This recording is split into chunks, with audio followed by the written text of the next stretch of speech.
अस्सलामुअलैकुम my YouTube family, कैसे हैं आप सब लोग। आप सब लोगों को वेलकम टू किचन एक्सप्लोरर। और आज हम बनाने जा रहे हैं प्री पकौड़ा मिक्स। ये है कि अभी इन दिनों बहुत ज़्यादा काम भी होता है, रमज़ानों में बच्चों के एग्ज़ाम्स भी हैं, स्कूल्स भी इस बार खुले हुए, वरना वेकेशंस होते थे। तो सोचा क्यों ना एक आपको झटपट सा पकौड़ा मिक्स बता दूं, जिससे आप आराम से स्टोर करके रख सकते हैं पूरा मंथ। और जिस भी तरीके के आपको पकौड़े बनाने हैं तो जस्ट आपको सॉल्ट ऐड करना है उस पकौड़े के स्टाइल के हिसाब से। अगर वेजिटेबल्स ऐड करनी तो करें, नहीं तो सिंपल पकौड़ा मिक्स भी आप इसे बना सकते हैं। आलू का पकौड़ा है और प्याज का पकौड़ा है तो आप आराम से बना लेंगे। 1/2 kg मैंने लिया है बेसन और इसे अच्छे से छान लिया है, छानना ज़रूरी है। अराउंड मैंने लिया है 3 टेबलस्पून रोस्टेड कुटा हुआ धनिया, 3 टेबलस्पून ही मैंने लिया है ज़ीरा रोस्टेड है, 4 टेबलस्पून कॉर्न स्टार्च, 2 टेबलस्पून भर के मैंने लिया है। अच्छा, जो मैं टेबल स्पून्स बता रही हूँ ना, ये जो हमारे घर के जो हम स्पून्स होते हैं, मैं इनकी बात कर रही हूँ। तो ये भर कर मैंने लिए हैं, राइट। तो ये थोड़ा सा क्वांटिटी में ज़्यादा होते हैं एज़ कम्पेयर टू जो हमने लेवल करके हम जो मेजरिंग स्पून्स यूज़ करते हैं। 2 टेबलस्पून कुटी हुई लाल मिर्च, 1 टेबलस्पून अनारदाना लिया है और इसे मैंने मोटा मोटा सा कूट लिया है पेस्टल में।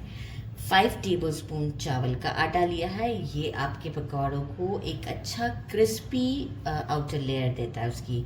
1 टीस्पून रेड चिली पाउडर लिया है, 1 टीस्पून हल्दी लिया है। अगर आपको हल्दी का फ्लेवर नहीं पसंद आता, एक्चुअल बहुत अच्छा आता है, तो आप इसकी जगह पे येलो फूड कलर भी यूज़ कर सकते हैं, जो कि आपने 2 पिंच डाल देना है। 1 टेबलस्पून कसूरी मेथी ड्राई, 1 टीस्पून अजवाइन, 1 टीस्पून काला नमक, 1 टीस्पून ये वाला जो लिया है ये मैंने मेजरिंग स्पून से लिया है बेकिंग सोडा। अब हम क्या करेंगे, इस सारे मिक्स ड्राई इंग्रेडिएंट्स को इस हमारे बेसन वाले मिक्सचर में हम मिक्सचर तो नहीं है, बेसन में ही ऐड कर देते हैं। अच्छा, इससे ये होता है कि मैं जो हूँ नॉर्मली आलू की जो कतली वाले पकौड़े होते हैं ना, वो जैसे कि इस बैटर को थोड़ा सा निकाला। अच्छा, सॉल्ट मैंने सिर्फ ब्लैक सॉल्ट अभी यूज़ किया है इसके अंदर, इसलिए कि अकॉर्डिंग टू टेस्ट आप जो है वो सॉल्ट इसमें डाल सकते हैं। और क्या है कि मैं फिर इससे बैंगन के पकौड़े, अंडे बॉयल, इसका पकौड़ा, तो ये मिक्सचर में रेडी कर लेती हूँ। और जब मुझे प्याज का पकौड़ा बनाना होता है तो जस्ट प्याज की काटा और हरा धनिया काट लिया, हरी मिर्चें थोड़ी डाल ली, पालक डालना है तो पालक। तो इस तरीके से करते हुए एक अच्छा सा इसे मिक्स देते हैं और इसके बाद आपको शो करते हैं इसकी कंडीशन। ये देखिए, अच्छा सा मैंने इसे मिक्स दे दिया है और अब जो है ये हमारा रेडी है। मैं इसे एयर टाइट जार में रख लूँगी और फिर अब जब मुझे पकौड़े बनाने होंगे तो 2 टेबलस्पून या 3 टेबलस्पून जितना मुझे यूज़ करना है वो लेकर मैं अकॉर्डिंग टू अपने टेस्ट के हिसाब से और कितनी कंसिस्टेंसी रखनी है वाटर ऐड करूँगी, सॉल्ट ऐड करूँगी।